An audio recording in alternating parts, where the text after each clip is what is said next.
wanted to welcome everybody today. We're really excited to have our panel of speakers. We've got a phenomenal lineup for you all. We're going to be kicking off with a good friend of mine, Ariane Walker. I've known Ariane, I think we've known each other for nearing on 2 decades here. So Ariane, I think more than 2 decades. Yeah, no, about 2 decades. Yeah, you're right, about 2 decades. Yeah, I'm like, hey, don't age me more than I need to be aged, Ariane. No, you're right. You're right. 2 decades. Yes. Okay, so we'll start off with Ariane, and then we have Kay Walker, Kay Kronthaler Williams, who's joining us, followed up by Eric Stevens and Reed Kramer, and then rounding us out is Mark McNally. So we've got a full lineup of people for you today who will be kind of sharing their experiences on what you all as PhDs need to know as you make your transition into industry. And again, if you're just joining, I would just ask that you mute your mic unless you're one of our speakers. So with that, I'll hand it over to Ariane to kick us off.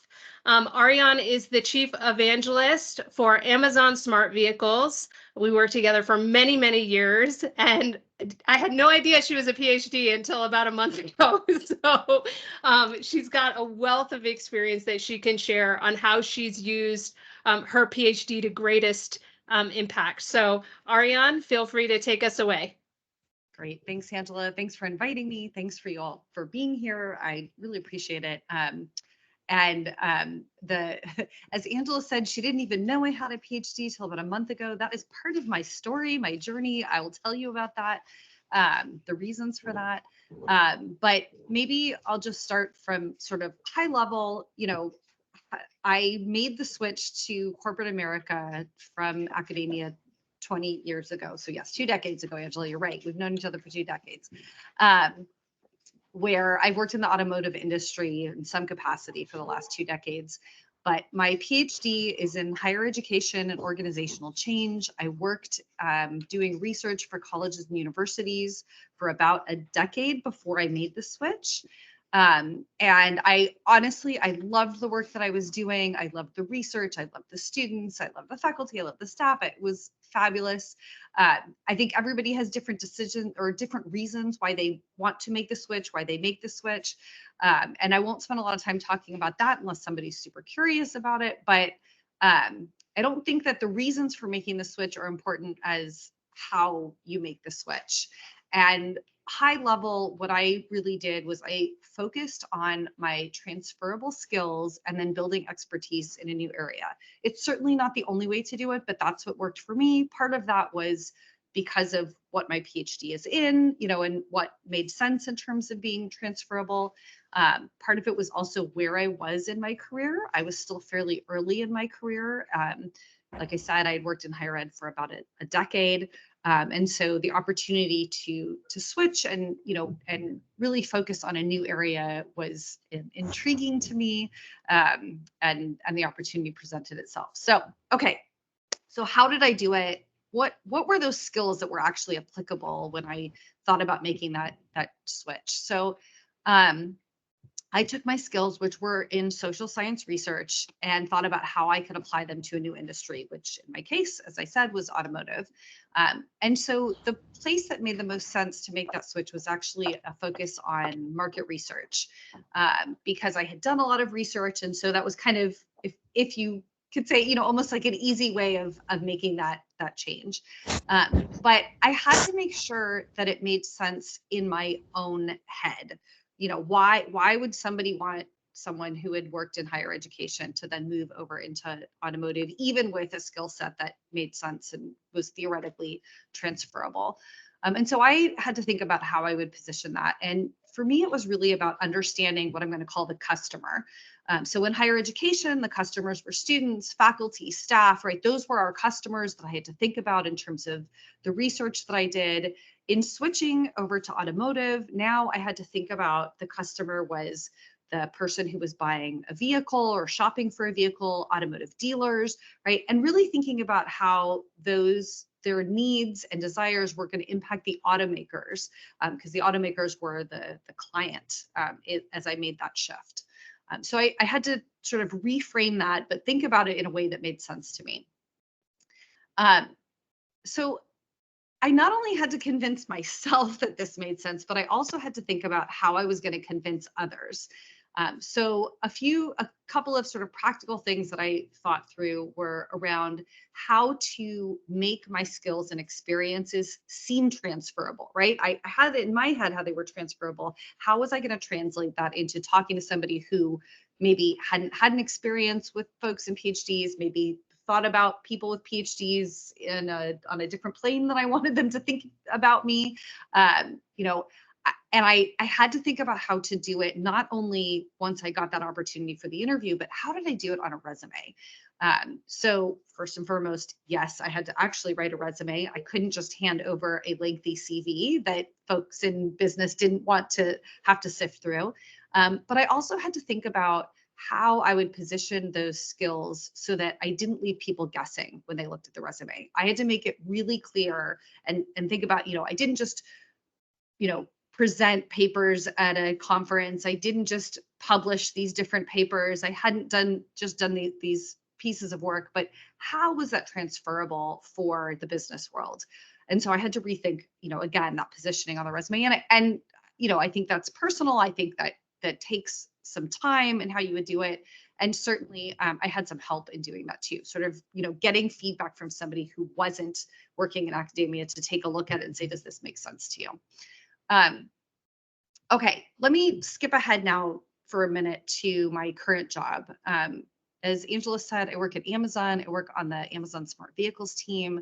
I've been there for over 5 years now. That's not how I started with the transition, but that's where I am today. And in this role today, I've been able to leverage both those skills that I, that expertise that I brought to bear during my PhD time, during the program, during the work I did in higher education, and then bringing that into industry, but also my industry knowledge. So that's the other thing is I had to think about over the years how I would build up that industry knowledge. And I've been able to parlay now both of those things into the role that I have today. My official title is Chief Evangelist. Evangelist is basically tech speak for spokesperson or thought leader. That's sort of what that means at a high level. I will say that I definitely approach this role with humility because I am always looking to learn new things. I collaborate very closely across our team because I'm fortunately surrounded by really intelligent, smart people who bring all sorts of different experiences to bear on what we're bringing to the industry. And in this role, I have both an external and an internal facing set of jobs. So my external facing role is where I really tell our story in a meaningful way. So that's where I bring to bear my data-driven storytelling expertise, using insights from the data to position why we're building what we're building, how it will help the industry, et cetera. I do this through speaking at industry events. I do it with blog posts. I do it with white papers, right? All of the things that you have learned to do in your PhD programs, right? Bringing those things to bear, writing and speaking and telling stories, all of that. But I also have a more internal facing role where I work really, really closely, particularly with our product and engineering teams, to make sure that we're building the right things for our end customers. I'll just mention really quickly, the thing that will probably make the most sense to you is we've been working to bring Alexa, the voice assistant, into vehicles. So it's actually built into the vehicles themselves. So I have to think about, making sure that we're actually building and bringing to bear the right technology in the vehicles so that end customers can use all of that technology in a way that is useful and meaningful and, as we say at Amazon, delightful. But we really are a B2B business. And so we work with automakers to bring all that tech to the vehicles. So our team thinks a lot about meeting the needs of the automakers. I bring to bear that end customer experience, right? And thinking about making sure that we're always thinking about that end customer as well as our partners. Okay, so bringing all that together. Now, okay, let's connect the dots. I want to go a little bit deeper about the things that I learned along the way now that you know sort of where I started, where I am today, you know, and high level how those things came together. But as I thought through what I would talk about today, I think there are a few takeaways that may be relevant. First is around my approach. So my education and my work in academia really translated through that data-driven approach, right? That's what I brought to bear on all of the work that I've done in industry over the last 20 years. The second thing is around my expertise. So, you know, I have a level of expertise in understanding how to ask questions on a survey or interview to gather that data, right? I brought that to bear. I also have, you know, have an understanding about how to make sense of the data, right? Again, that's my expertise. So I've done all of that. But I had to then reposition a lot of this for a new audience. And I think this is really key in making that transition. So in thinking about how you translate results into meaningful information in academia versus in industry, I do think it can be a little bit different. So I learned how to adjust along the way. In part, I've learned to simplify the output. You know, in industry, people don't necessarily care about you know, t-values and statistically significant numbers. Sometimes they do. It depends on what you're talking about. But I only want to talk about the things that are statistically and practically significant. I have to think about that. One of the things somebody told me early on as I made the shift was, you know, you don't have to share a data point that is only, you know, only at the 95% confidence interval. You know, that may be important in academia, but as a business person, if I can be 60% sure that I'm making the right decision, that's better than throwing a dart. So even 60% is pretty good. You know, it doesn't have to be 95% or 99%. That was a huge learning for me. I also learned to speak and write more concisely, I'm going to say, less academically. You know, again, really focusing on what was most important to my customer, you know, to the person that was going to be reading or listening to what I had to say, and making it practical.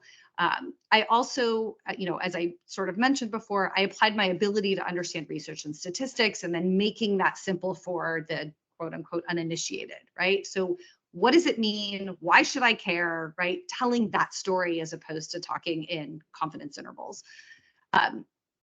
I also had the opportunity, I will say, to embrace a new industry. So as I made the shift, I had to really understand the problems that the industry was facing. In my case, it was the automotive industry. So, you know, understanding what data, what insights around the customer was going to help them actually make good or different decisions, as opposed to things that were just interesting to me. I mentioned I had to embrace that new threshold. So not only, you know, not worrying about the 95% confidence interval, but also thinking about, you know, what could I share that was going to help them make a decision, and, you know, steer away from the interesting but not actionable, right? Think about how something would actually be actionable. That was really key. And then the last thing I'll mention before I turn it over to the next speaker is really thinking about other people's perspectives. I needed to think about how people saw me and my expertise. And this is where, as Angela mentioned, she didn't even know I had a PhD until about a month ago. And that, by the way, that isn't because I never shared that I had a PhD, but I chose to share that information when it was relevant. I never put it on business cards. I know we don't even have business cards anymore, you know, but it's not in my signature, because for some people, that PhD created this preconceived idea about who I was and the way somebody might have to approach me before they even met me. And I didn't want that. That was my choice. Some people make a different choice, but for me, especially working in automotive, where you have a lot of folks that are, you know, feet on the ground, talking to the everyday man, you know, at the dealerships, those kinds of things, that PhD probably wasn't going to help me. In fact, it might hurt me. And so I decided, again, not to hide it. I just wasn't sharing it before somebody met me. And then when it was appropriate, or when I thought it was relevant, or where it would help, certainly open to sharing it. And I've certainly, leveraged that expertise and that experience throughout my career. But again, thinking about it from other people's perspectives has really helped me throughout that transition and throughout my continuing career. So with that, I'll close it up and open to any questions. I don't know, Angela, if you want to do that now or at the end, however you're going to do it. Yeah. But, We'll have questions at the end. We'll have Perfect. some time for Q&A. So if you have questions, make sure to put them in the chat and we'll get back to those. And if we don't have time to get to them, we'll follow up and put out some content with those answers. But thank you, Ariane, for your perspective. And I think you bring up something so important, is that different people you're going to engage with in industry have different perceptions of the PhD. So sometimes we get asked questions about like, hey, does industry just not like PhDs? And it's not that. It's just that there are certain preconceived notions about PhDs that might inadvertently put a barrier in between you and your audience. And so there are some cases, not all, where you might want to be a little bit more strategic in how you bring it up and where you bring it up, whether that's in your resume and how you position it in your resume versus other things as well. So with that, thank you very much, Ariane.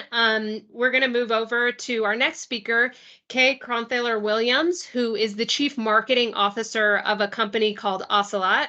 I've had the pleasure of working with Kay in the past. She also does some mentoring on the side, I've recently found out, but she's a wealth of knowledge on kind of creative careers and how you can use data and information and some of the practices that you learn in your PhD to actually cultivate a career in the marketing field. So, Kay, I'll turn it over to you. As Angela said, her and I had the pleasure of working together in a company around, it was the Wejo, which is a connected vehicle data company. So when you're talking about automotive, I fully relate to that. Thank you. Thanks, Angela. I appreciate it.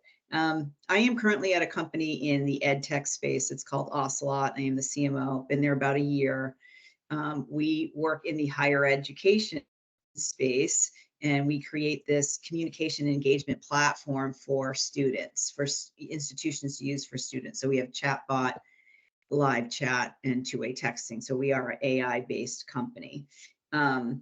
I've been in B2B software for over 30 years now. I hate to admit that, but it's true. I've been an executive for 24 years. I've worked for large companies and small. I worked at IBM and I worked at Verizon, and I worked at a lot of startups, which is Ocelot, I would say, is a smaller company, more startup focused. And I've worked in various industries. So I haven't stayed in one industry. We say like a salesperson can sell anything, a marketing person can market anything. I don't know how true that is, but for me, I have been in a number of different industries: supply chain software, manufacturing software, somewhat the automotive space, accounting, manufacturing, communications, and AI and analytics and data type companies. I started as a marketing assistant. Just want everyone to know that, right? I started and worked my way up. I did not go to school for marketing. My degree was in international economics. I was working in a company while I was going to school, and they started a software division. I was interested. I took a demotion, became a marketing assistant because I wanted to learn software, and then they promoted me, and when I graduated from my bachelor's degree. So never used my economics degree, been in marketing, and then got my MBA. And so just wanted to let you know that it doesn't matter really what your degree is in certain things, you can learn. And for me, when I hire people, I know a lot of companies require a degree. I care about what your interest is, if you're smart enough to learn, and if you have a little bit of experience, right? I don't care that you actually have done marketing before. I believe in some roles I need that, but others, if I feel like we can teach you, then I'm fine with that. So today I want to talk to you about marketing and what marketing is and the areas that I believe a PhD can bring their skills, which I look at your skills as, and you can tell me if I'm wrong, but analytical skills, research proficiency, and a strategic mindset, right? Those are really indispensable assets to a marketing organization. So I'm going to take you through what marketing is, and then I will talk about the areas that I believe that someone with a PhD could fit into a marketing organization. Does that sound right for everybody? Great. Oh, Angela, can you switch to the next slide?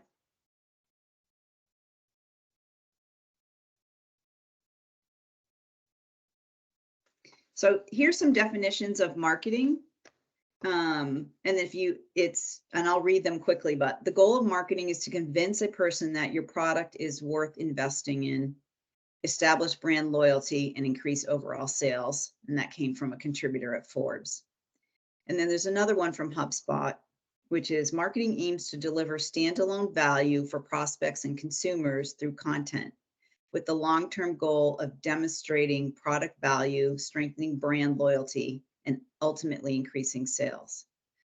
And if you want to do one more mouse click, see if that works. The short part of this, to say these things in a brief format, is marketing is really about getting more people to buy more of your product more often. And the way to do that is to illustrate value.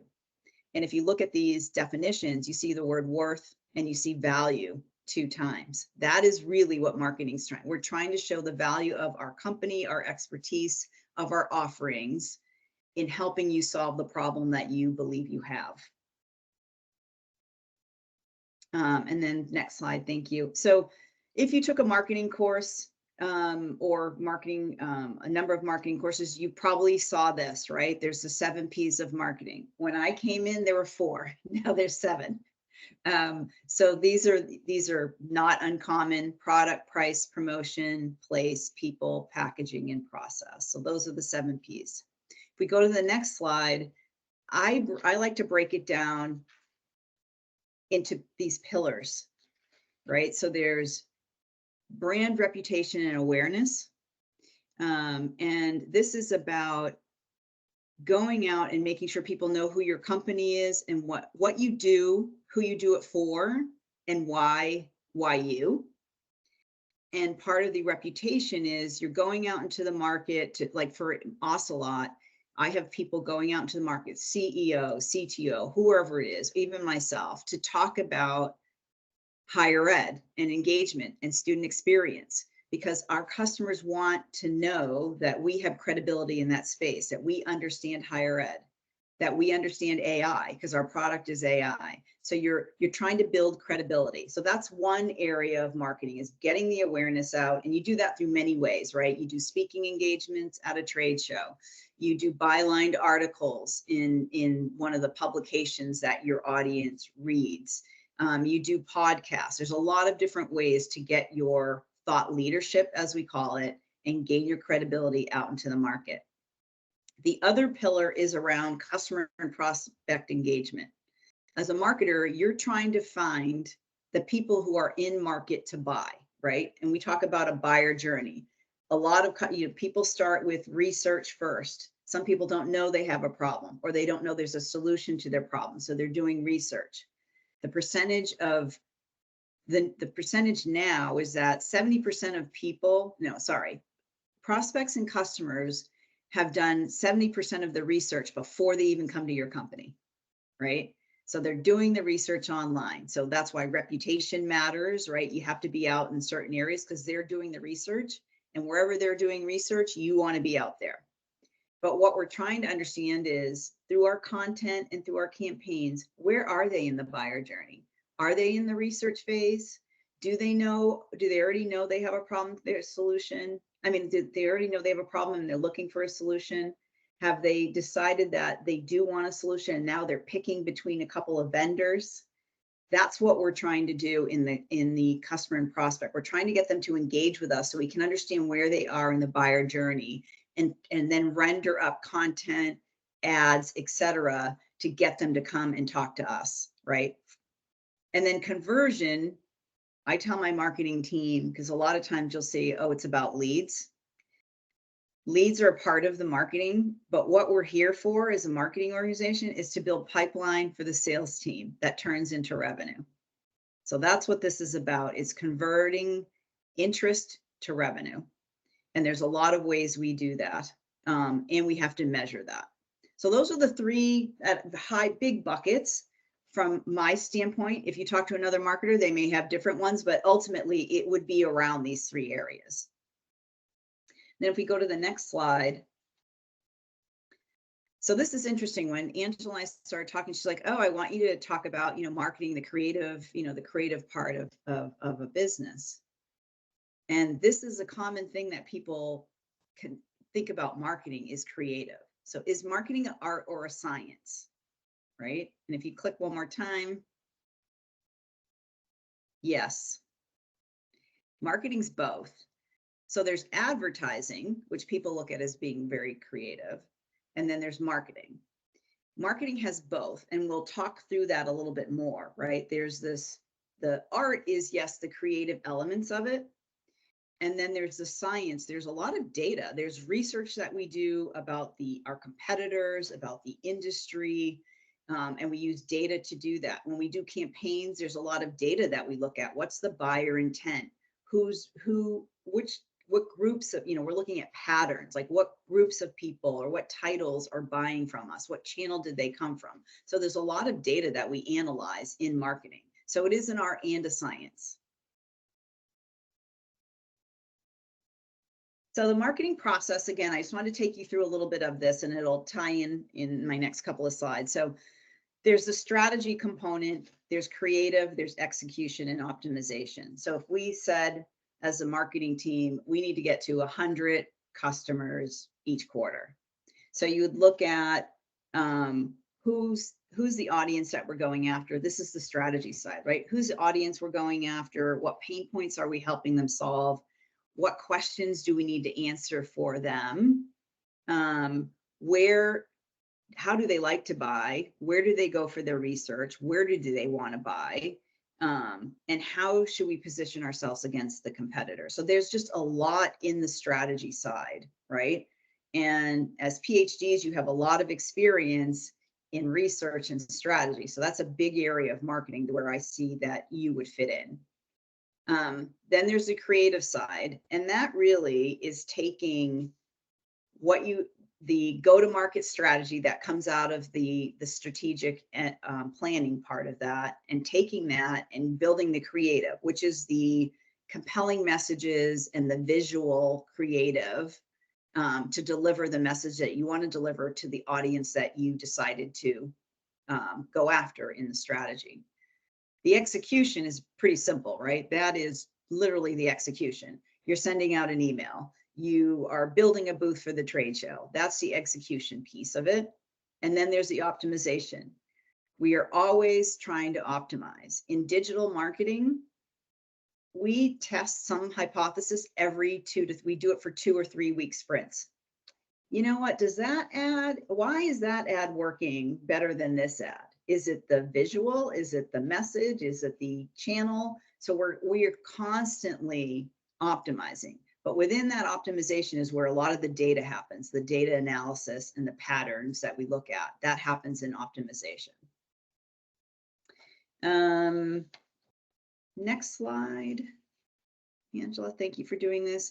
So a little deeper in some of the practice areas. In research, there's industry research, there's competitive. We look at our competitors, a lot of competitive research that we do. There's the personas. We have to research who are our buyers, who are the influencers, what do they like, what types of things what are they concerned about? So there's a lot of information, demographics, all of that we want to understand about our buyer. Then there's product research, again, from a competitive standpoint. What are the other products out there? What features and functions are they talking about? What are we doing on our end? And how do we position against that? Then there's the behavioral research as well from the buyer. What types of behaviors do they have that will help us in our strategy? And then strategy is about there's a brand strategy. How do we want to position our company? How do we want to position Ocelot in the market? What do we want to be known for? There's a go-to-market strategy. We know who we're going after. How are we going after them? Is it a direct sales team? Is it all digital? Is it self-serving online through a website? Like, what is that go-to-market strategy? Then there's a segmentation. I have higher ed institutions, but there's 4-year public and private. There's large ones. There's 4-year public and private small. There's community colleges. That would be our segmentation. Other companies may look at different verticals like retail, government, healthcare. Those would be the segmentations, and then size of company. So there's a lot of work in strategy around that. Marketing channel, again, that's part of the go-to-market. What channels should we be going after or putting our information through, our messaging and our creative? Where do we promote, right? Is it LinkedIn? Is it through events? Is it an association that people go to? And then campaign building. There is strategy in campaign building as well, right? Like, what campaign, what is the call to action? What content do I want? There's strategy behind that. And then creative, it's the visual brand, right? So that is, what do our PowerPoints look like? What does our website look like? What does our booth look like, right? There's the visual part of that, right? What do our ads look like? Marketing strategy, I think strategy, there's creative and strategy, right? In order for you to take research and data and decide what to do with that, that to me requires a creative mind as well, right? So there's a lot of creativity in marketing, in all phases of marketing. Campaign creative, we talked about the types of content, and you lay the content out and events. And then there's the analytics, right? What's our market share? What's our reputation in the market, right? It's voice of the customer. Like, you know, what do our customers think about us? There's a lot of research that we do when we analyze that data. What's the behavioral intent? Program performance, meaning, or how are our emails doing? How are Google ads doing? LinkedIn ads? And then there's attribution. Where did these people come in from? What pieces of content did they come in from? What channels did they come in from? So that's where all the analytics come into play in a marketing organization. And then the next slide, hopefully we'll pull this together. So I wanted to give you a feel for where I think what the roles are, because if you're looking for a job, you might see some job descriptions. So I wanted to give you what some of the titles might be. Hopefully this is helpful. So there's market researcher.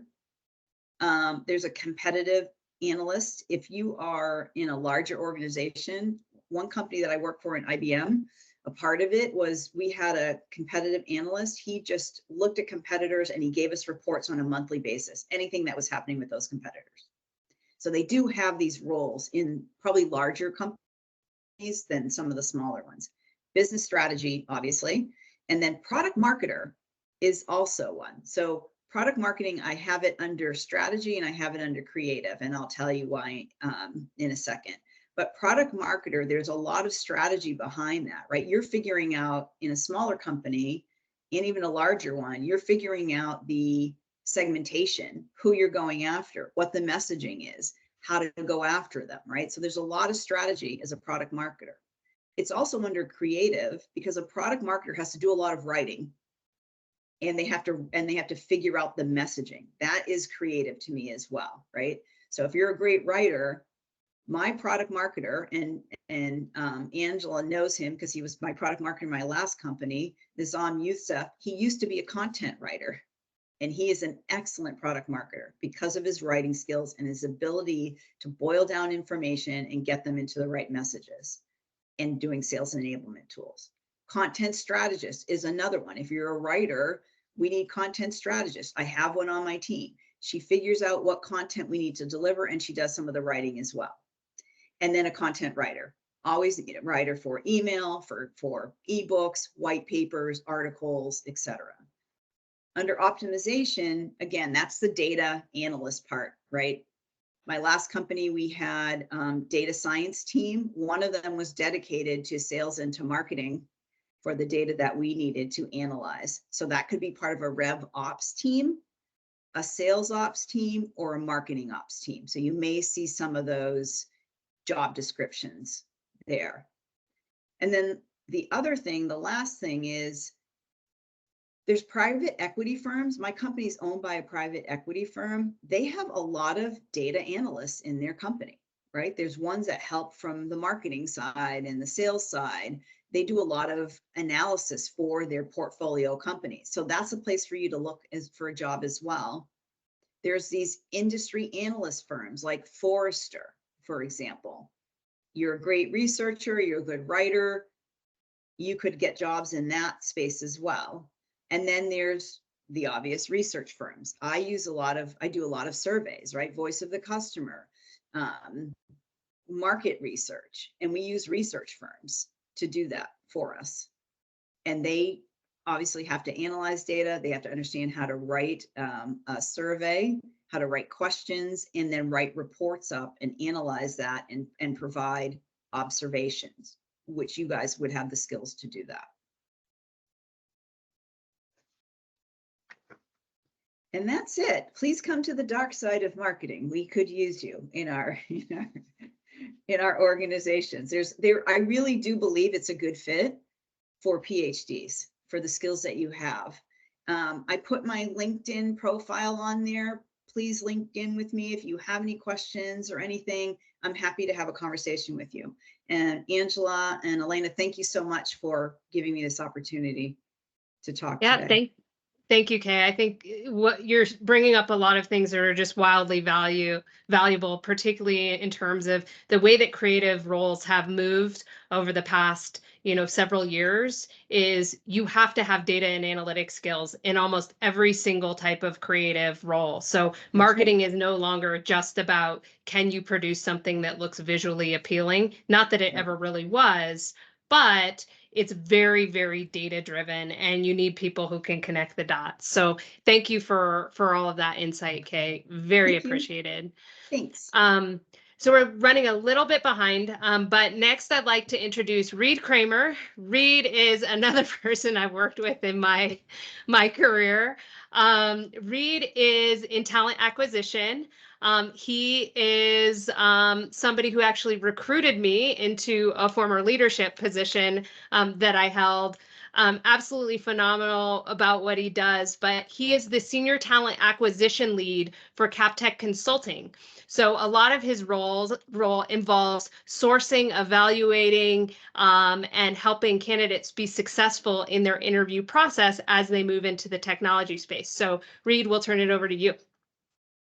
Hi, thank you so much, Angela. Hi, everybody. What's really funny is that the company Gut Check that I recruited Angela to, our CEO there used to simply call me one thing, and he would say, "You're the Gut Check hype man." And he'd be like, you go in and you talk to people about how great the company is and how much you like it here and all that kind of stuff. So that's going to lead us right into my first kind of overall just like career hunting and job hunting tip, is that your recruiter and the people at the companies that you're talking to are biased, right? They are, I like this company, I want you to join me at the company, but you have to identify their biases. So I'm gonna lead with that. But what I want to do for you all here is, give a few things that will help you as you're job searching, and then some things about kind of opportunities and how to navigate that in a really solid way. So, first of all, I have talked to so many people across the technical spectrum. Technical recruiting is my specialty. So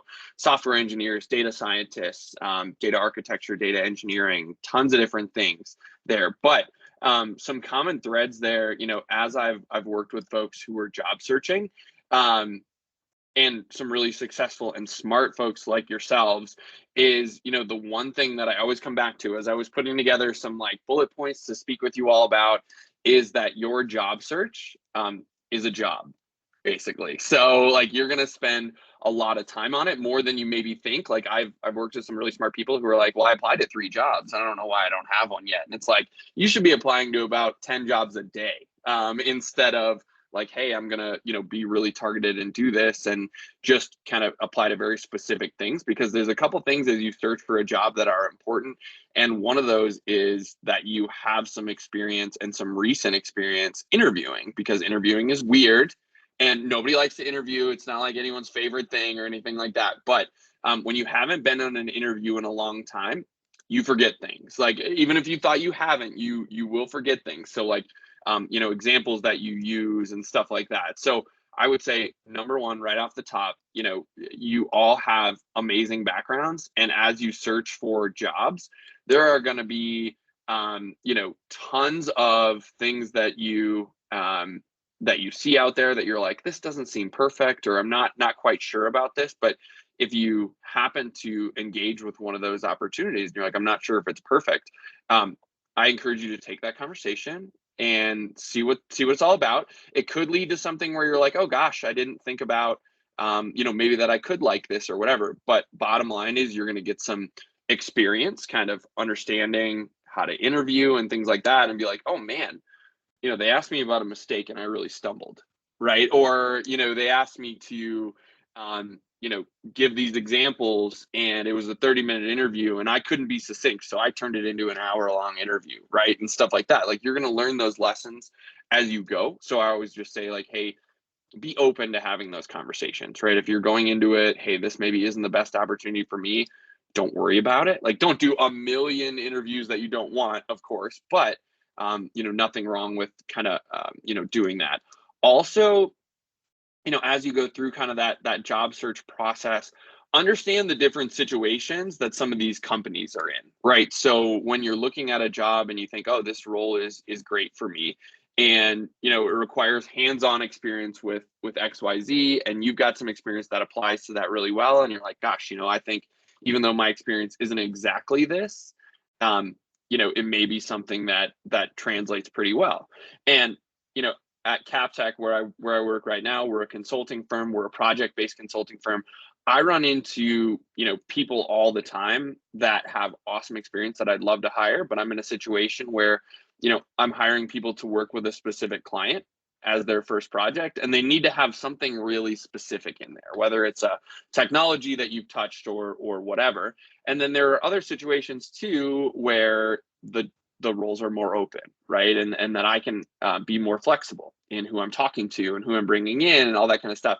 And I love that. I like different backgrounds. I like diverse backgrounds. I like people that have done different things and don't bring the exact same thing to CapTech or to any organization that I'm working with, because that's how you learn and grow and expand your culture, as well as you know, your kind of ability to do your role is like getting pushed, like, oh, this person thinks about these things differently, and maybe it'd be great to have them on my team because they're a different. So if you are, you know, looking at an organization, you're like, gosh, my background looks different than the people already inside this organization or who already have this role, don't let that deter you. We need different things. We need people who have different perspectives and all that kind of stuff. I want to go back to something that was mentioned by the first person today, that there's another thing that I kept coming back to. As you all look at transitioning to industry, as you all look at potential jobs and things like that, we talked about the CVs and how they can be really long and things like that. I don't have the time to read super long resumes, I'll be honest. And there are a lot of times where I get about a page into the resume and I'm done looking at it, right? And so you have to be succinct to get my attention. And I know that's true of many recruiters out there. Like, you have to make sure that there are things on your resume that highlight who you are and what you do and all that great stuff. But by no means, like, are you going to get 6 pages worth to speak with me on a regular basis, because I may be looking through a candidate pool of 300 people, you know, and saying I need, you know, 15 to 20 candidates. And if I've got a candidate that has a 1-page resume or a 1.5-page resume, and it's like, I've done all these things that are from the job description, they're making my life easy as a recruiter. You know, I have a lot of experience working with technical roles. I have a lot of experience working with technical people. I can't write a line of code myself whatsoever. I can do no data engineering. I can do no data science. Like, there's no way I can do those things. And so what you want to do is make my life easy for me to be able to say, hey, you know, this role, we need these things. And because this person took a look at my job description, and when they applied, they modified their resume to have things on there that made it really easy for me to connect those dots. It also makes it easier for my hiring manager, who may be a technical person, or my leadership team, or whoever may be kind of my next person that speaks with you or looks at your background or whatever, we don't want to make them work really hard to figure out, has this person done this or not? And I'll give you a really simple example. I hire a lot of Java developers on the traditional software engineering side, and I'll get people that are really vague in their resumes. They just say like, I built this software development product, and I worked with this team and did this, and nowhere on their resume will it say Java, even though they use Java through all those roles. Now, I know that different companies have different technology stacks. I can do that background research, but it takes me a little bit. And that's something that I have to go seek out myself if I need it. And when I'm, showing that resume, showing that candidate's profile to my next person, they're going to say, well, it doesn't even say the word Java on it. Like, why would you give me this? So even though that seems really simple and seems like overly kind of elementary, it's important, right? And it's important to make that experience easy for the people on the other side, because that's how human beings work, right? We like it when things are easy and they make sense and they follow along and all that kind of stuff. So I'm not saying like I'm an overly simple human being or anything like that, but if you make it easy for me, the whole thing flows through a little bit better. Now, I want to go back to something I mentioned just for a second, and that's making your experience apply to what the role is and the role that company that you're interested in may have open, because you may have closely related experience that's not the exact experience, and that's a time where you really want to illuminate the projects that you've done and the things you've done that map really closely to what that company is looking for. And then the other thing, and I know you can all do this because you tend to have great skills on the soft skill side, is picking up on the language that they use as well. So like the language that we use in job descriptions, it's just another thing where you're going to make it easy for me, if you're going to use that same language and do those same kind of things, and make sure that that language kind of easily connects those dots and does those kind of things. And the last thing I want to just hit on really quickly as far as job searching is becoming a referral and your network. So I think I talk about this no matter what group of people I'm talking to, because I talk to like fresh college grads and things like that, and then experienced people as well. I look more closely at referrals than I do at any other kinds of candidates, right? Somebody from a cap techer, somebody internally at my company that says this person is awesome for XYZ reasons. Number one, I'm absolutely going to talk to that person no matter what. So it's something that if you're a referral, you're having that conversation, period. Unless there's something like, somebody refers me a plumber for a data scientist role, I probably won't waste that person's time. But, in a less extreme example, I'm definitely going to have that conversation. And I don't need my cap techers that refer people. It doesn't have to be someone better than anyone else on earth. It doesn't have to be your best friend. It doesn't have to be someone you worked with for 15 years or anything like that. If you met someone at an event and you were like, hey, this person works for your company, I met them at an event, I asked them these questions, or I talked to them about these things, and that's why I'm really excited about CapTech, that goes a really long way. So becoming a referral and transforming yourself from a stranger to a referral, you can do it in a lot of different ways. You can connect with people on LinkedIn, you can ask questions, you can seek out, who you think maybe the recruiter is or that hiring manager. I get people all the time that come to me and think that certain roles are my roles, and they're not, and that's okay. It's not a big deal. Like, I can refer them to my colleagues and stuff like that. I appreciate the effort. I'm like, hey, this person looked into CapTech. They care. I'll go backwards for Angela's sake just for 1 second. But at our last company, we used to talk about giving a shit and like a give a shit index and like how much that mattered. And it's like, it shows me that you give a shit, right? You went to our company website and you did that kind of a deal. So that's something I'll say, like, just kind of helps you, and it's not perfect. It's not like if you connected with someone that you automatically have the job or anything like that. It's just a great way in. I want to touch on interviews, and then I will go offer right at the end, and we'll talk about that really advanced stuff. But interviewer wise, your interviewers are going to be biased. They're going to be biased towards their company. They work there, right? People don't like thinking about like, maybe there's a lot better jobs out there or something like that. They like thinking about like, I have it great here. I want to be here, and I'm someone that's trying to bring you in and share the value that I find in our organization with you. But as you all know, that involves bias. And so take everything with a grain of salt, right? Like when I talk to people, I'm like, yeah, I really enjoy being a cap tech, which is true. Does that necessarily mean that person's going to love being a cap tech? No, not necessarily. So, it's something that you want to ask, like understand that, and then, ask those questions and make sure that you're digging with your questions. But as we kind of move towards questions, first of all, do your research, right? So I don't want to ask questions that are immediately available on our website. Like, hey, what kinds of clients do you have? On the website. If you looked for 5 seconds, you wouldn't ask me that question. Now, if you had looked at the website, you might ask me, hey, I saw this really cool thing with this client.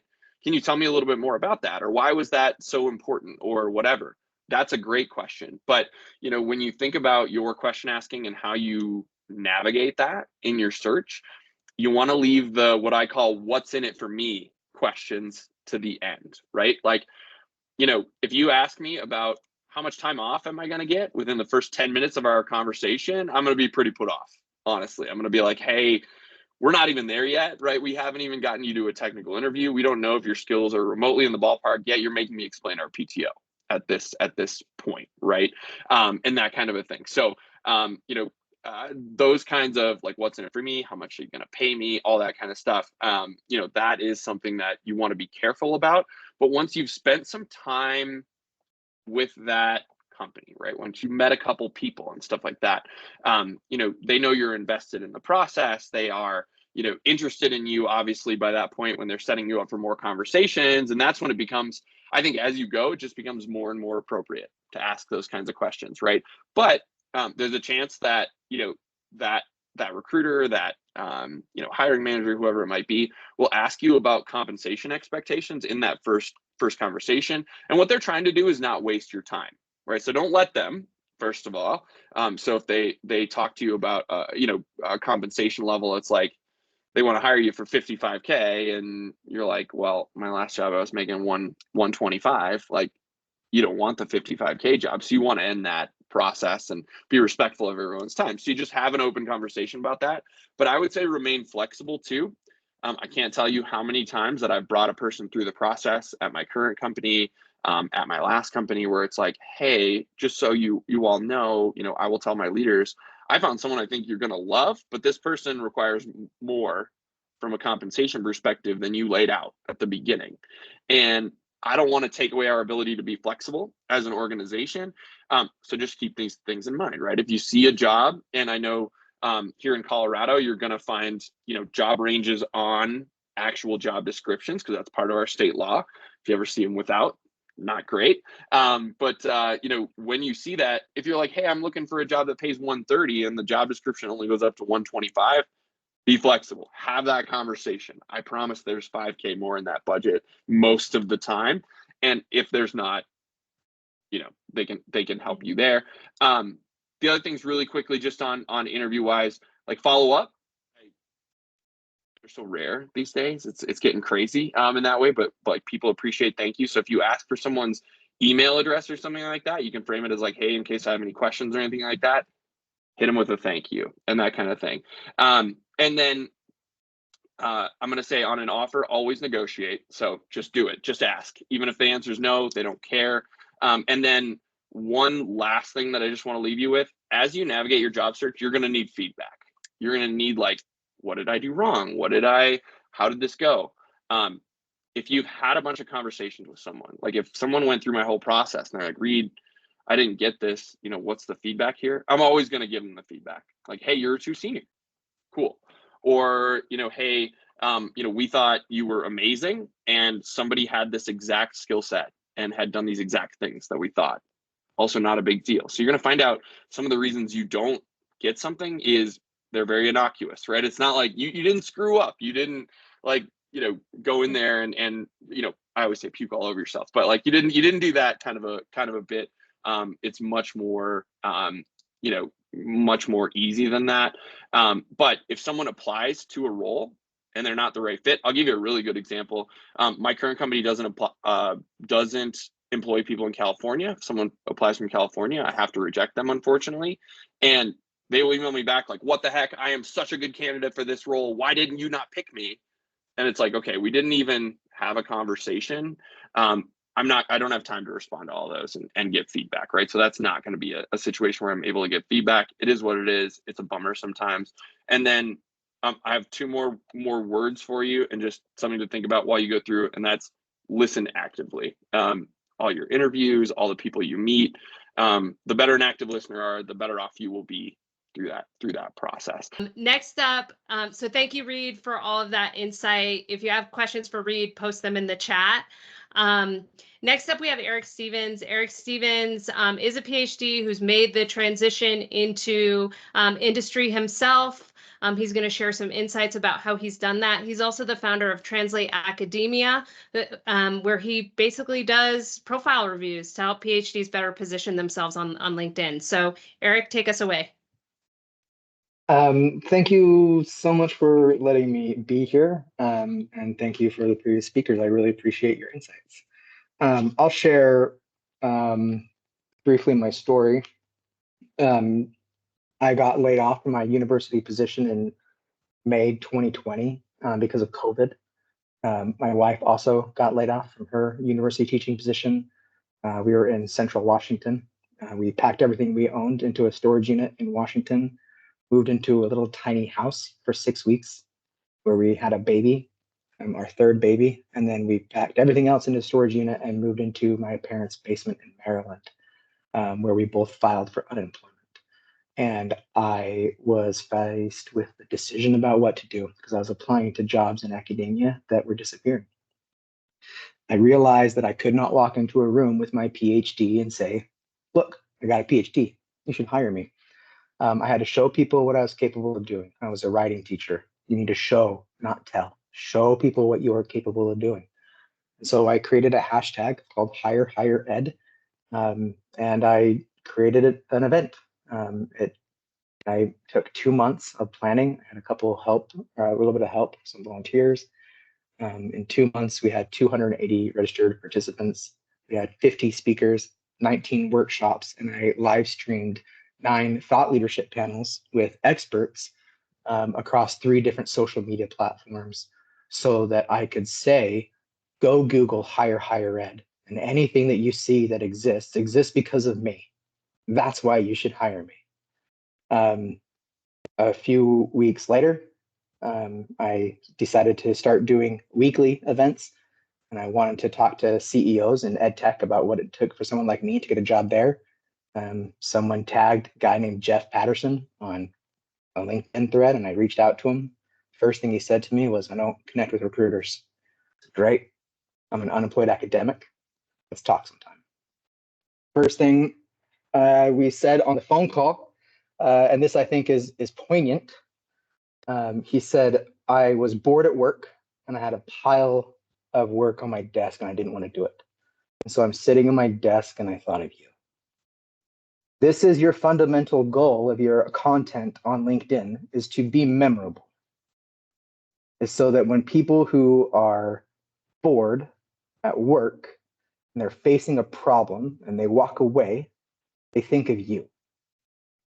That's the point.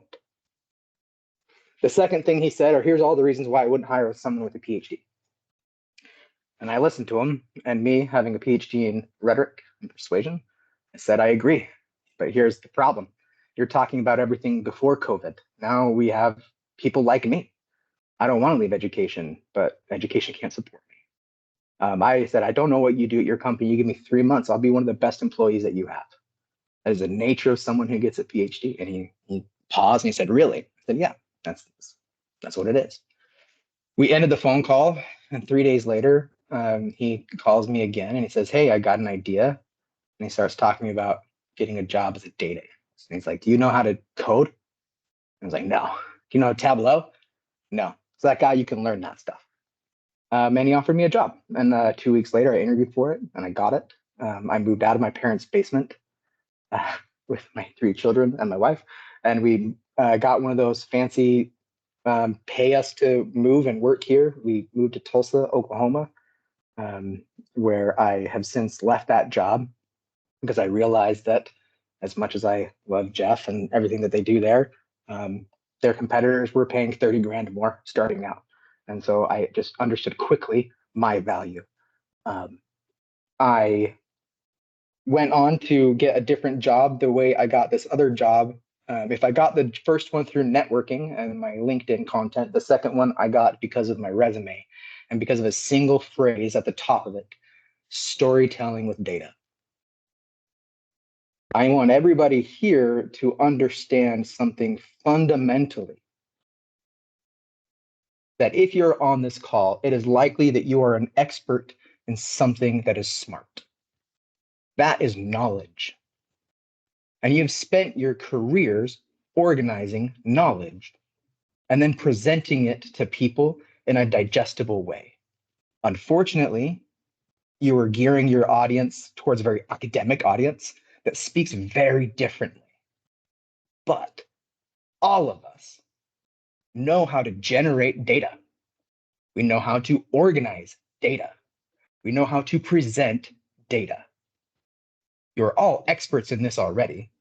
It's just you're in a place, in a position that is very demoralizing. Sulk, get over it, and create something. Show people what you are capable of doing. Do not tell people you are a lifelong learner. Learn something and show it. The reason I got my job at this company where I work now, where I do data analytics for over $10 billion worth of contracts. I'm the only person that's asking these questions. The report that I just got done today was they're saying, hey, we need this to be within the ballpark of $5 to $6 million. Like that's what that's their fudge room, right? I used to be a writing teacher.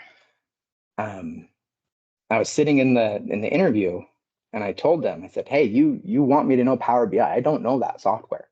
And I said that so many times that my not boss, Ben, he said, Eric, we know you don't know it. We brought you here because you can tell stories with data and you are enthusiastic about what you do. Speak to that. And I got the job. And I love this job so much because I've understood fundamentally that my happiness does not equal my profession. My profession meets, and I always get this confused. I always say Pavlov, but it's Maslow's triangle hierarchy of needs, right?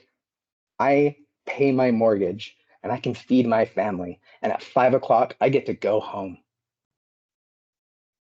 And I get to write. I get to play with my kids and I get to pet my dog. And I love it. I love it. I think that most people who are in our situation right now, if you're on this call,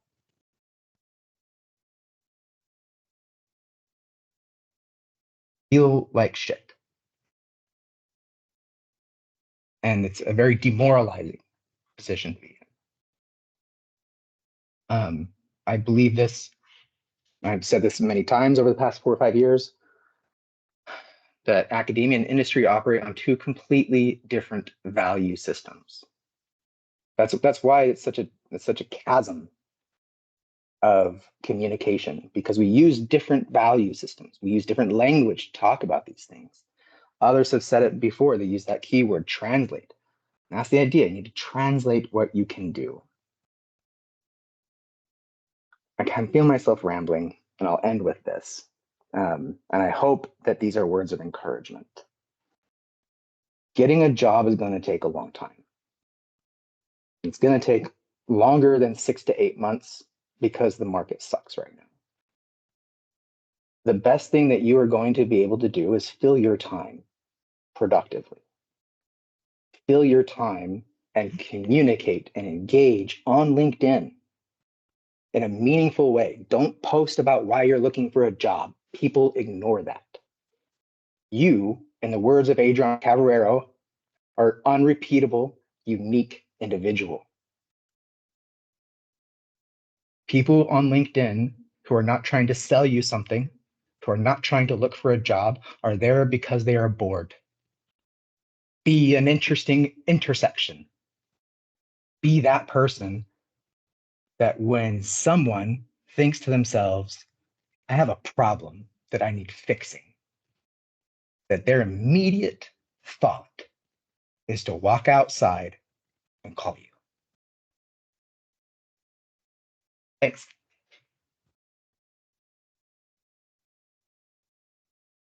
So thank you, Eric, for sharing your story. I think one of the things that we come across with the PhDs we work with at Alma Me is there's always this story of how demoralized they are leaving academia and how there's so many pressures that if you're not in an academics position, when you exit your program, that you're not successful. And there are 1,000 different ways to be successful, and there are millions of different ways to be fulfilled.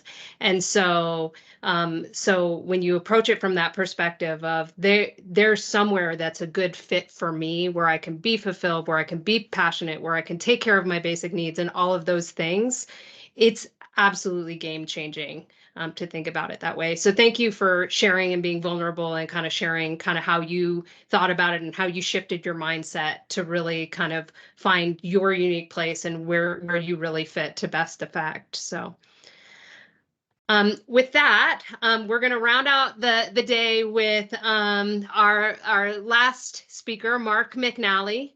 Mark is the founder and chief nobody at Nobody Studios, which is a venture studio, wildly interesting, hugely heart-based. I love hearing about all of the amazing things that Nobody Studios is doing. I'm always inspired by them. So Mark, feel free to come off mute and take us away. Thank you.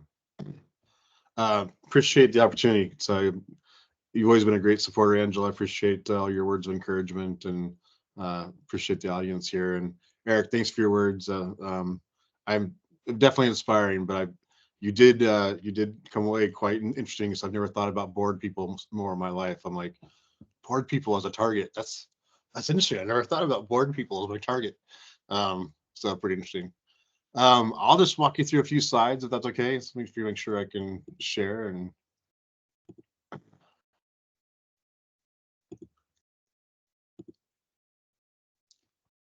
are you guys seeing one with both of our logos on there? Yep, you got it. Okay, cool. Yeah, I'll just real quick on my story. So I am not a PhD. I was going to school while in the Army Reserves, and when I was 23, joined a company that was only a couple weeks old with about 2 employees. And they had this idea they could connect buyers and suppliers on this new thing called the internet. And that was in 96. So I moved into the warehouse with a couple other people eating ramen and pizza. And we worked crazy 80, 90-hour weeks to build something that, if you remember back in the day, some of you are probably too young, but when I started that business in 96, we were getting people on the internet for the first time. And the way we did that was with an AOL disk, because back then they were sending AOL disks every month to your house. And you're connecting people's computers, 600 baud modems. If that's bits per second, that's a very slow connection. We whine and bitch right now if we can't get the volume that we want right now on our internet. But back then, simple 1-page purchase order, which is what we were transferring on our system originally, would take about 20 minutes to paint line by line on the screen. Some of you can remember those days. So that was a rocket ship of a startup story for me. I joined as employee 8. I rose to the number 3 person in that company, and everything that was product and strategy and marketing was on my side. I stopped school because I was working crazy weeks, and we grew to 800 employees, and we eventually went public in 99. And I was involved in that whole process and the road show and Wall Street, and our IPO resulted in a market cap of about $4.5 billion at its peak. So crazy startup kind of experience for a young man coming out of the Army. And I was going for school for international business and wanted to get my MBA, but then I'd spent 6 years building this multi-billion-dollar international business, and had quite some success early on. So I made the choice then not to go back and pursue education. So I've been doing startups ever since, and done 14 different startups where I was a founder or a C-level significant shareholder. over the last 27 years, and started out in B2B commerce. And I did a lot of stuff in consumer facing e-commerce, building some of the largest e-commerce sites on the planet. The biggest one ever was FIFA World Cup's global e-commerce site in 2010, where we had close to 8.5 billion page views in 6 weeks. So just ungodly amount of traffic and selling to people in 143 countries, millions and millions of dollars. And no one had ever done anything like that in e-commerce in 2010. I also did a large trading platform where we connected large corporations to trading sources worldwide.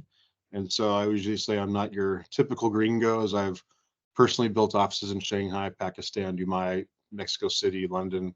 And the studio itself, we have quite a global worldview, I think, for that reason. And our executive team is quite global as well. And then about 4 years ago, I was, it's kind of in some soul searching moment. This will be my Eric version here, but I came off a small exit, and I've been working just crazy hours for a really long time. And I just was cognizant of needing to slow down and make sure whatever I did the second half of my career was really going to fulfill me. And my boys were 9 and 10 at the time, and the last 10 years of my career, I did startups in AI and machine learning, and try to explain to a young boy about algorithms are not very cool. You're a really nerdy dad. So yeah, I took time off for the first time really in my career, and I did some soul searching about what I was good at, what I loved doing, how I could possibly have the biggest impact in the world. And the result was Nobody Studios. So Nobody Studios at a super high level, think of us as company founders. Most people have an idea of venture capital and investors, but we don't write checks. We don't invest in other companies. We actually create the companies ourselves. So, I've got a decent startup background, but the rest of our founders are, just done multiple startups in multiple industries. And so we know a little bit something about how to build companies, grow them, how to get them funded. And we understand the high stakes nature of that. Of the 14 I've been a part of, I've had a third of them had exits. A third of them are still out there some way, and a third completely failed. So this is not for the faint of heart. But yeah, we created the studio with this idea that we thought the speed of technology is about to go into hyperdrive, and we wanted to change how companies were created. And we felt like we could do that by building a team of just world-class experts across marketing and product and technology and all the things it takes to build up companies quickly. We have a pretty big investment of time and energy and money into our idea lab, where we look at the opportunities and the trends in the market and decide what bets we want to make. For those of you who are got a research background, you'll appreciate that a lot of what we do in that space is just very scientific. We create a hypothesis or a thesis about a new company, and we try to go out there and get a signal. So we'll be, sometimes it's just a social post, sometimes it's a landing page, sometimes it's a validation of a tech can be done the way we thought. But as we get more and more signals back and forth, we speed up our velocity, and then we eventually build them into full-fledged companies. We're global. We have over 1,000 nobodies worldwide that have invested in us. We did a crowdfunding last year. We have something like 58 countries represented, I believe. And yeah, we're just trying to do startups at scale. We also have a thesis of doing companies aggressively and relatively low budget. We think that the market's gone incredibly high budget. So I always tell people walking in, Nobody Studios is not the place people get rich on day one. If that's a focus, it's definitely a place where a lot of people who have other means of supporting themselves, or they're moonlighting, get a chance to dabble with something on the side until we know it's worth making a bigger bet on and making a switch. So it can be quite intellectually stimulating, but again, it's not for the faint of heart. As I said, we have a big investment in our idea labs. So we spend a lot of time originating ideas. Partnerships come along with corporations, and every now and then we'll see a company that we really like that is a good fit, both personality and focus fit, and we can make an acquisition and then bring them in-house. And then occasionally people submit stuff through our idea lab, or bring a passion fit or experience fit and get us kind of thinking, and then we create something around them. So we believe the academic world is an incredibly fascinating place, because what the studio really does is a whole bunch of people who know how to build businesses without you having to know how to do that. But what we crave, our fuel, is really smart ideas and kind of breakthrough opportunities. And so we can really be a great partnership. So I'll highlight a project we're building called Sleep Guide. Dr. Gina Pose, the head of the Sleep Center at UCLA, has become a good friend over the course of our journey together. One of the areas Novi Studios is very passionate about is in health and wellness. And one of the categories of health and wellness that we think is really interesting, well, I'll just tell you all of them. We do mental health and addiction, plant medicine, psychedelics, sleep and dreams, we think is one of the biggest areas of human exploration within ourselves in the next couple of decades, and then longevity. And so Dr. Poe is in my network, and her and I got a chance to sit down over dinner, and we just started talking. I said, what are you seeing in sleep and dreams that hasn't yet come to commercial, or that you think should come to commercial? Because maybe we do something together. And, you know, it turned into a very long, fascinating dinner. And we landed on one thing that she had a hunch. She had a little bit of validation from other research that was out there. She had some validation of her own personal work on the project, but she believed that there was a way to monitor with kind of emerging biometric devices. You could monitor what state your parents' sympathetic nervous system was in, and she thought she could predict this is a good time to go to sleep, or a bad time to go to sleep, or a neutral time to go to sleep. So this concept that there's like 3 categories and 2 of them have no value and one's, you know, bad, was really interesting. And we all are probably inundated with different data from our devices today, and they all right now currently love to tell you how bad you slept last night, but that's not a whole lot of value after the fact. And so we got really fascinated around this idea of being able to predict in the future somebody. I'm not going to tell you tomorrow you slept bad. I'm going to tell you what you got to do tonight, when to go to sleep, and give you warnings or kind of windows to plan around that. Hey, you're about an hour and a half away from your good sleep window, so start slowing it down. Start, you know, let's not talk about bills. Let's turn off the screens. You know, getting people with a window to focus on so that they can have the most positive sleep results at night. So it's a project we've invested in, worked with her as an expert. We were able to prove a lot of her theories were possible with current biometric devices, and we got a working prototype. And so it's been exciting to watch that spring up from just a dinner conversation into something that we can touch and play with. And now we're in a series of conversations with all the big biometric devices. I mean, it's a feature category of sleep that they're all competing against each other. And there's probably 6 or 7 manufacturers out there that control 90% of the market. So we're exploring an opportunity to license, potentially sell it. And when we get through those conversations, we'll decide if we go to market with them or we go to market ourselves. But just an example of what the studio can do with a PhD in a category that we really just had more of a hunch, but no experience. Dr. Poe's forgotten more about sleep and dreams than I've learned in the last 12 months. But yeah, so hopefully that's a good story that gives you an idea of how we possibly could work together. And I think the first speaker when I joined, I'm sorry, I forgot the name, but you know, one thing he said that I think is important for me to end on is like, you know, we know we're not the place for everybody, but we do, as Angela said, lead with our heart. We try to be really good people doing things for the right reasons. We certainly try to be very communicative and responsive. We love intellectual discussions about possibilities and then turning those things into real things. But sometimes things aren't always immediate. Sometimes it's just building a relationship. Sometimes it's long term. I certainly have plant a lot of seeds in orchard mentality so that, you know, you've just got a lot to pull from in the future. And I like building relationships with, you know, interesting, creative, smart people. So I appreciate the time.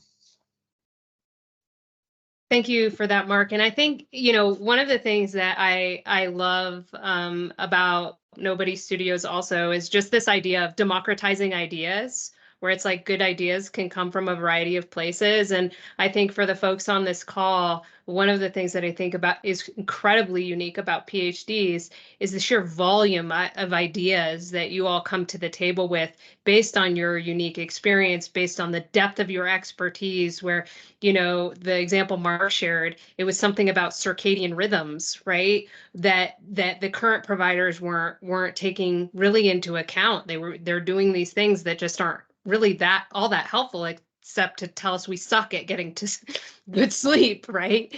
And so as you think about, and we've heard a variety of speakers talk about really what this is all about is about solving problems. And so when you start to shift the mindset from, hey, it's about this very specific finite thing that I know in my thesis area, to no, it's about my ability to be creative and solve problems in new and different ways, and think about kind of these existing things where I go, wait a minute, that's actually not real. That's not true. Those are a bunch of tech guys off in a room who created that thing and know nothing about what they're talking about. So how can I improve it? And so when you think about your ability to be an entrepreneur, you know, places like Nobody Studios are a great place to kind of test and to start to build those relationships and really see, like, can I actually be an entrepreneur? Is that the right space for me? And if you have any questions about that, feel free to reach out to Elena, because she's going through that journey right now. So we can answer those for you. So we've got about 5 minutes. I know there are a load of questions in the chat, a couple of things that I'll leave you with before we take a few questions, and then we'll follow up with and we'll publish some questions out to everybody. Elena and I founded Alma Me about 8 months ago, but recently did our launch. We know that there are a breadth of challenges that you all face when you're moving into industry, and there are a breadth of kind of barriers in the way. And so what we're looking to do is bring down those barriers. So there are a couple of resources available to you all. The first is we do these weekly seminars. It's not always as packed with speakers as this event is, but we're going to do these on a more regular basis as well. Every Wednesday, we have our events where we talk on different topics. Next Wednesday's event, we'll be going over a high level of our course offering, 5 steps to transition from academia to industry, which kind of pulls back the curtain to help you really get a start on your journey, help you understand how do you focus your career search, how do you position yourself through your resume online, all the way through how do you interview, how do you negotiate, and then how do you onboard successfully so that you can start to make the shift in mindset that Eric talked about in his segment. So we offer that. That's also available on our website if you want to go there. That information will be sent out post session here. So let's take a couple of questions, Elena, and then we'll wrap up. Yeah, give me a second. I got a little bit lost in the chat. So, which are the soft skills that you can bring to industry as a PhD? I think the list is endless, right? Yeah. I don't know who is it. Angela, do you want to just? Yeah, so maybe Ariane, you talked a little bit about transferable skills, and I know you're kind of really well in tune with that. Do you want to maybe talk about the soft skills that are important? Yeah, I think it's such a good question. When I think about the soft skills that have been important in my career, well, let me talk about it from that perspective. I think, you know, being able to really listen to the questions that other people are asking and then making sure that you answered those questions or help them reframe the question when needed. But don't assume, I guess, not assuming that you're talking about the same thing, right? That is probably one of the key things, especially because, right, our brains all work a little bit differently from one another. And so I think that has been really, really important. I also think, and this one, as a PhD, I think we're often rewarded for our individual contributions and doing things on our own, which has a ton of value.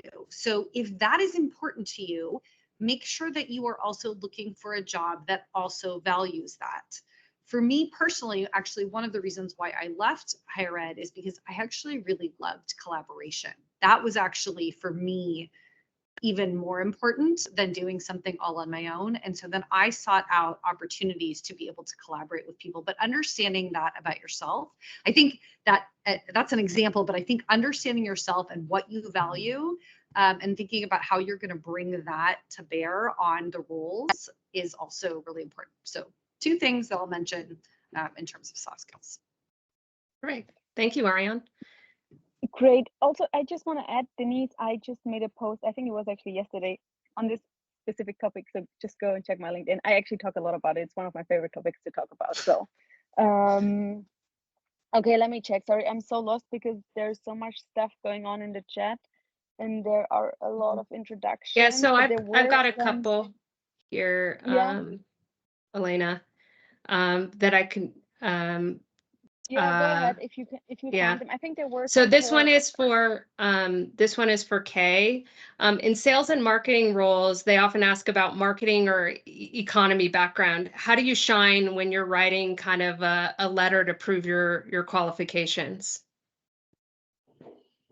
E-commerce, I can't talk to because I don't have an e-commerce background. I think it depends on the role. I think you have to understand what the role is that you're going after, and really looking at I would look at the job description and see whether if there's commonality of things that they're looking for in the role. And then I would try and match that with some of the skills that I have. For example, if they're talking about you are doing, it's for a content role, right? And there's specific things they're probably looking for. And that is understanding your audience, doing messaging, and how to write. So obviously the writing part, you could easily talk about that. And then I would just talk about this, pull it into the strategy. You understand strategy, you know how to research and look and understand an audience. And so I would talk about those things. So it really depends on the job description, and I would start there and then try and match what they're asking for with some skills that you have that what you could apply to it. Now, you may not know some of that. So then that's when, like Angela, Elena, or anybody, me from a marketing standpoint, somebody that in your network that can help you brainstorm the best way to write that letter that would be my recommendation. Perfect. Thank you, Kay. Mhm. So we're going to wrap there. If you have other questions, feel free to engage with us on LinkedIn. We're happy to answer those questions. Feel free to reach out to us through our contact us on our website. I want to say a huge thank you to all of our speakers. Thank you all for taking the time to kind of meet and share your wisdom with the group. I know I even took a few nuggets out of there of like, oh, that's interesting. Didn't think about it from that perspective. So thank you all for joining us, and hopefully we'll see some of you all who are registered this week. Hopefully we'll see you on the call next week too. So thank you, everybody. Can I say Thanks. one thing before everyone is just Oh. leaving? Thank you so much for joining, to all the speakers, but also to the guys that are still in the call. If you want, go to our website and check out the free community if you want to keep chatting and stay connected. I think that's the best way. And Angela and I, we put up weekly challenges, which are really fun, and some tips that can actually help you in the transition. But it's also an amazing way of building community, getting connected with other people that are in the same place as you are, and helping each other, supporting each other. So go to alma.me, and thank you so much, guys, for All right. joining. Thanks, everyone. Thank you. Bye-bye.